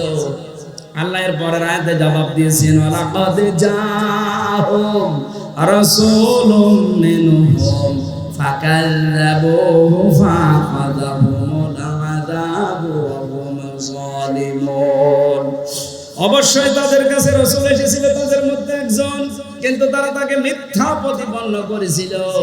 এই কারণে আমি আল্লাহ তাদেরকে ধরেছিলাম, কারণ তারা জালেম ছিল। তাহলে জুলুম করার এখানে একটা পদ্ধতি পেলাম, যারা দুনিয়াতে আল্লাহর পাঠানো রাসূলদের সাথে মিথ্যা প্রতিপন্ন করে তাদেরকে কষ্ট দেয়, আল্লাহ পাক তাদের উপরে 2টা শাস্তি পাঠায়। 1 নম্বরে ক্ষুধা, 2 নম্বরে ভয়। আমার প্রশ্ন, এখন রাসূল দুনিয়ায় আছে, কথা বলেন। তাহলে ওয়ালাকাদ জাআহুম রাসূলুন শব্দটা ভুল। বলেন রাসূল নাই, কিন্তু রাসূলের নায়েব আছে, নায়েবে রাসূল আছে, উত্তরাধিকারী আছে। এই যে ইরশাদ, এটা নায়েবে রাসূল। কি এরশাদ না? এই সেম এরশাদ না, এই এরশাদ। এটা নায়েবে রাসূল, কারণ নামের আগে আলেম লেখা আছে। এদেশে যারা আলেম, এরা আল্লাহর নবীর উত্তরাধিকারী। আল উলামা ওয়ারাসাতুল আম্বিয়া। এই আলেমদের সাথে যদি এখন কেউ বিয়াদবি করে, তাদের যদি অত্যাচার জুলুম নির্যাতনের ভেতরে ফেলে দেয়, দুইটা শাস্তি আল্লাহ জমিনে পাঠাবে। এক নম্বরে ফাযাকা আল্লাহু লিবাসাল জু, খোদার পোশাক পরিয়ে দেবে। দুই নাম্বার আল খাউফ, ভয় লাগিয়ে দেবে। আয়াতের তাফসিরে মুফাসসির লিখেছেন, বিশ্ব নবীকে আল্লাহ যখন উপরে নিয়ে যান মেরাজে, তখন দেখলেন পিপিলিকার মতো কি যেন উঠতেছে, আবার ছোট ছোট হয়ে কালো কালো কি যেন নামতেছে। ডাক দিয়ে বললেন, জিবরাইল, কি ওঠে আর কি নামে? ফেরেশতা বললেন, হে রাসূল, পৃথিবীতে আপনার উম্মতের আছে গুনাহ করে, অপরাধ করে, জুলুম করে, এটা অন্ধকার হয়ে পিপিলিকার মতো এই কালো কালো উঠতেছে। আর যে নামে দেখেন কালো কালো পিপিলিকার মতো, ওগুলো এই গুনাহর শাস্তি আল্লাহ দারুণ নামাচ্ছে। তাহলে আমাদের গুনাহর কারণে দুনিয়াতে শাস্তি নামে, এটার প্রমাণ আছে সূরা রুমের 41 নম্বর আয়াতে, যাহারাল ফাসাদু ফিল বাররি ওয়াল বাহর। 2 নম্বরের প্রমাণ আছে সূরা শুরা 38 নম্বর আয়াত, মা সাবাকুম মিন মুসিবাতিন ফাবিমা কাসাবাত আইদিকুম। 3 নম্বরের প্রমাণ আছে সূরা আরাফ 9 নম্বর পারা 2 নম্বর পৃষ্ঠার প্রথম নম্বর লাইন 96 নম্বর আয়াতে, ওয়ালাউ আন্না আহলাল কুরা আমানু ইলা আখির আয়াত। দলিলগুলো লম্বা করে বলতে পারছি না, অনেক রাত হয়ে গেছে, 11টা বাজতেছে। এই আয়াতের যে শিক্ষা আমি খুব তাড়াতাড়ি বলছি। 1 নম্বরে একটা শান্ত, নির্মল, নিরাপদ শহর আল্লাহ দিয়েছিলেন, কিন্তু ওখানে যে মানুষগুলো বসবাস করতো তাদের জন্য রিজিকও বিভিন্ন জায়গা থেকে আল্লাহ পাঠাতেন। তারা যখন আল্লাহর নিয়ামতের নাশুকরিয়া করা, কুফরি করা আরম্ভ করেছিল, ওই জামানার রাসূলের সাথে আল্লাহ 2টা শাস্তি পাঠিয়েছিলেন। 1 নম্বরে ক্ষুধা, 2 নম্বরে ভয়। আমরা যদি এই জামানায় যারা নবীর উত্তরাধিকারী আলেম আছে, এদের সাথে আগামীতে যদি আবার খারাপ ব্যবহার আরম্ভ করি, আল্লাহ কিন্তু ক্ষুধা এবং ভয়ের পোশাক পরিয়ে দেবে। তখন আর মুক্ত হওয়া সম্ভব না, কারণ আল্লাহ যদি একবার ধরে তাহলে আর ছাড়ে না। আল্লাহ আমাদের হেফাজত করুন, আমিন। কোন গুনাহ যেন আমরা না করি, যে গুনার শাস্তি আল্লাহ আবার নতুন করে আমাদের পাঠায়। কারণ মানুষ যে ধরনের অপরাধ করবে, ওই ধরনের অপরাধের শাস্তি আল্লাহ তার উপরে দুনিয়ায় পাঠাবে। আল্লাহ আমাদের হেফাজত করুন। আমি জেলখানায় বসে যে বইগুলো লিখেছিলাম 9টা, বাইরে